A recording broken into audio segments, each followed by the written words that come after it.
Assalamualaikum warahmatullahi wabarakatuh. Jadi untuk video kali ini saya nak explainkan kepada awak mengenai dengan mangkin.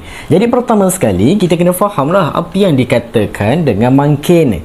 Jadi mangkin ini sebenarnya dalam definisi mudahnya kita katakan bahawa mangkin adalah sesuatu bahan yang mampu mempercepatkan dan mengubah kadar tindak balas. Okey, bahan yang mampu mempercepat dan mengubahkan kadar tindak balas. Jadi sekarang ni awak kena faham juga bahawa mangkin ni sebenarnya ada beberapa sifat dia. Okey, ada beberapa sifat dia dan sifat utama dia adalah untuk mempercepatkan, dan dalam arti kata lain selepas dia dah mempercepatkan sesuatu kadar tindak balas, maka dia akan mengubah hasil kadar tindak balas itu menjadi lebih tinggi. Okey, tapi mangkin ini juga, mangkin ini juga sekiranya awak gunakan mangkin yang salah. Sekiranya awak menggunakan mangkin yang salah, dia boleh jadi the opposite, yang berlawanan. Okey. Sekiranya pada asalnya mangkin awak gunakan dia sepatutnya mempercepatkan, tapi disebabkan awak salah menggunakan mangkin, dia boleh jadi memperlambatkan kadar tindak balas. Jadi nanti saya akan terangkan kepada awak 4 jenis tindak balas. Okey, 4 jenis tindak balas yang kebiasaannya menggunakan mangkin sekian. Okey. Jadi pertama sekali, untuk mangkin ini kita dah go through untuk teori pelanggaran hari itu, di mana untuk teori pelanggaran mengenai dengan mangkin kita akan semata-mata menceritakan mengenai dengan tenaga peaktifan. Jadi tenaga peaktifan ini sendiri, ada dua. Di mana kalau awak perhatikan di sini, kita ada dua rajah profil tenaga, di mana rajah profil tenaga ini sama dengan rajah aras tenaga. Di mana yang pertama kita ada graf untuk endotermik. Jadi endotermik ni awak dah tahu lah kan. Di mana kita belajar dalam termokimia, graf dia akan jadi macam ni lah. Asalnya kalau dalam termokimia dia akan jadi daripada bawah naik atas macam ni. Tapi untuk mangkin dia akan naik macam ni. Like that one. Untuk exothermic pun sama. Untuk exothermic asalnya daripada atas turun ke bawah. But in this case dia akan jadi melengkung macam ni lah, like this one. Sekejap. Like this one ni. Sekarang ni saya tak nak tak nak memperberatkan mengenai dengan rajah profil tenaga, tapi saya nak awak tengok dari segi tips yang saya dah tulis dekat sini. Dari segi tips yang saya dah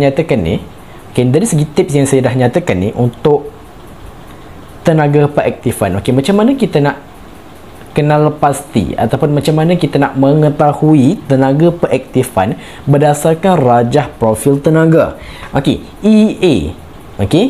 Symbolize dia adalah EA lah. So EA tersebut, yang ini tenaga peaktifan tersebut, macam mana kita nak tahu tenaga peaktifan tinggi ataupun rendah? Berdasarkan graf yang kita ada. Sekarang ni tengok bahan pergi ke puncak.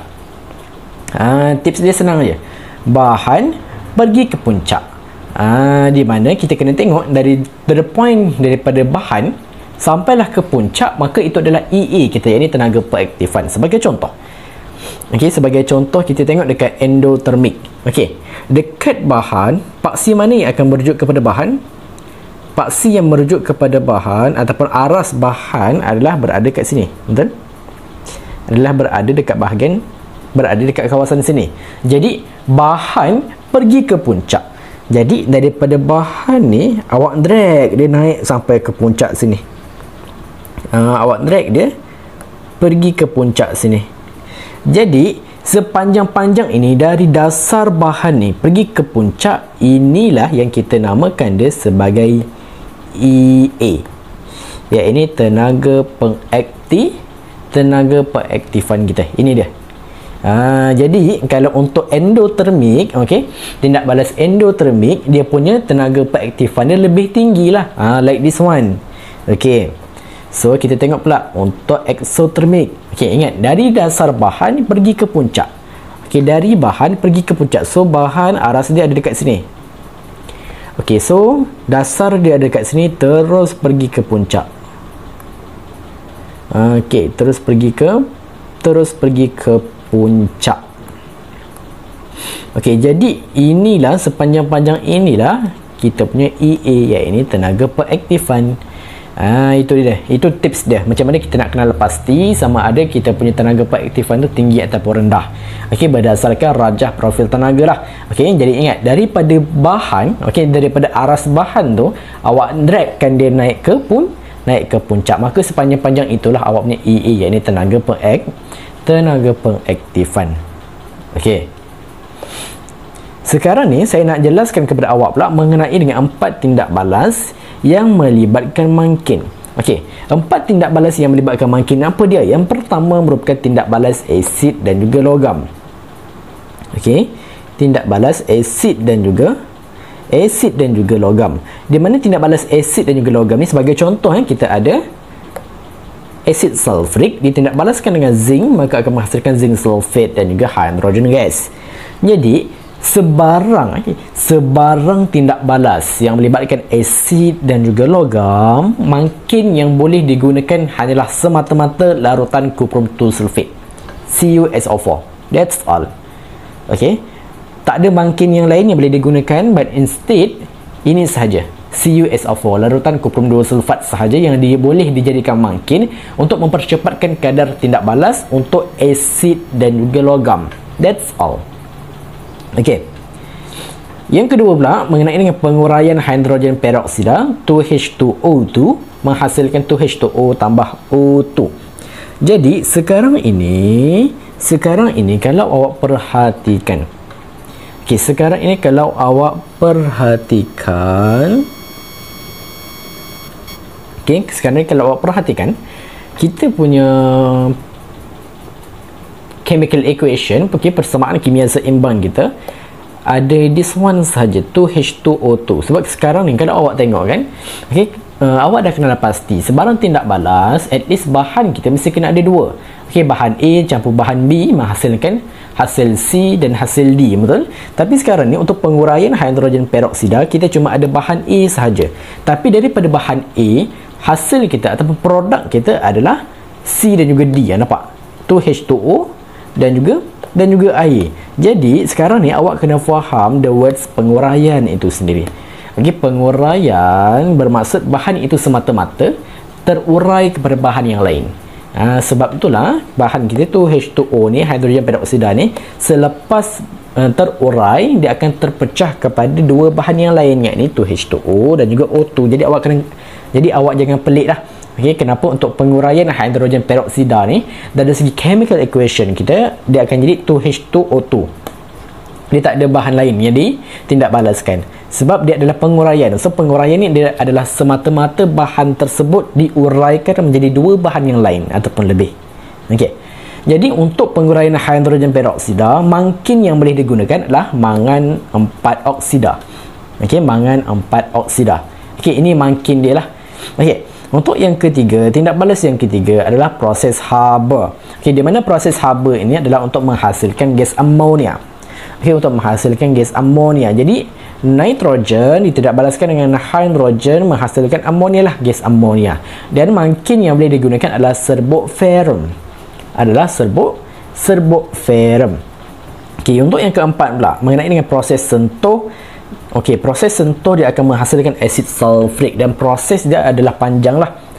Proses dia adalah quite panjang lah. Yang di soal ni bagi saya betulkan sekejap. Ada salah sikit. Ini patutnya O2. Ini pun O2. Nanti awak betulkan dalam nota tu awak betulkan sebab saya ada tersilap tu. Jadi tengok elok-elok dekat proses sentuh ni. Proses sentuh dia ada beberapa peringkat. Proses sentuh ada beberapa peringkat. Yang ini ada 4 peringkat. Peringkat yang pertama, daripada sulfur pergi kepada sulfur dioxide. Dari sulfur kepada sulfur dioxide. Untuk daripada sulfur pergi ke sulfur dioxide, yang kita gunakan adalah gas oksigen. Kita akan tambahkan gas oksigen ke dalam sulfur, maka dia akan menghasilkan sulfur dioxide. Itu yang pertama, peringkat yang pertama.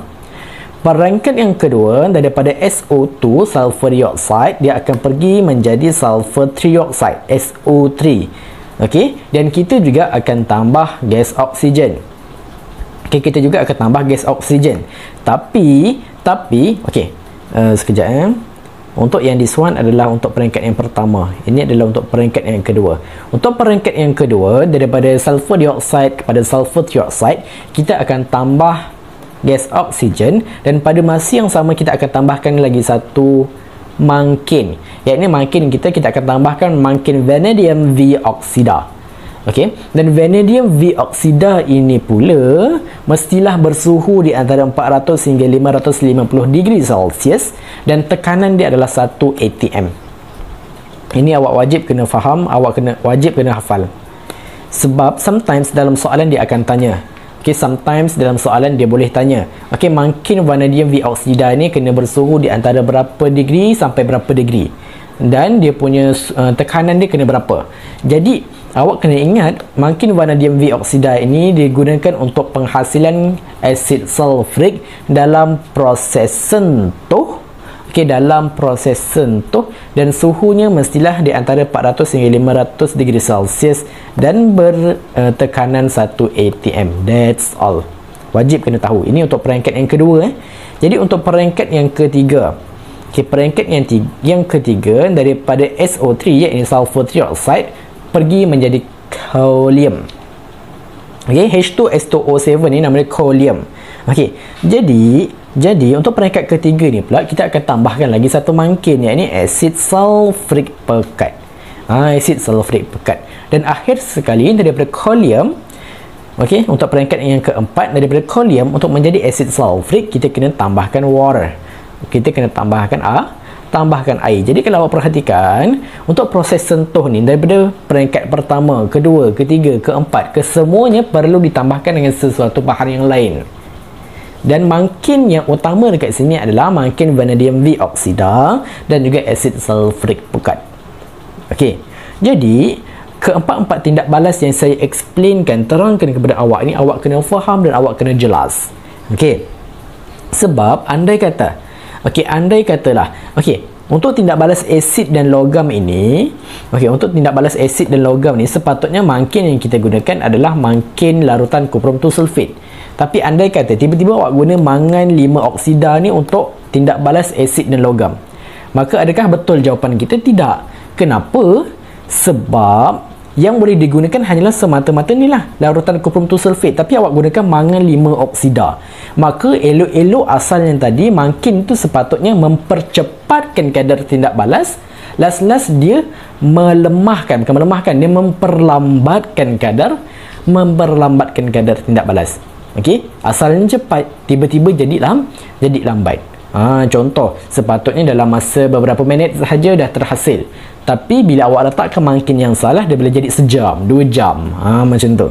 Jadi, inilah kepentingan kenapa awak kena tahu bahawa setiap tindak balas ini dia boleh digunakan dengan mangkin yang khusus, yang tertentu sahaja. Okey. Jadi saya rasa ini sahaja explanation kita untuk mangkin. Makin kita akan go through untuk soalan-soalan trial dan sebagainya untuk video yang akan datang.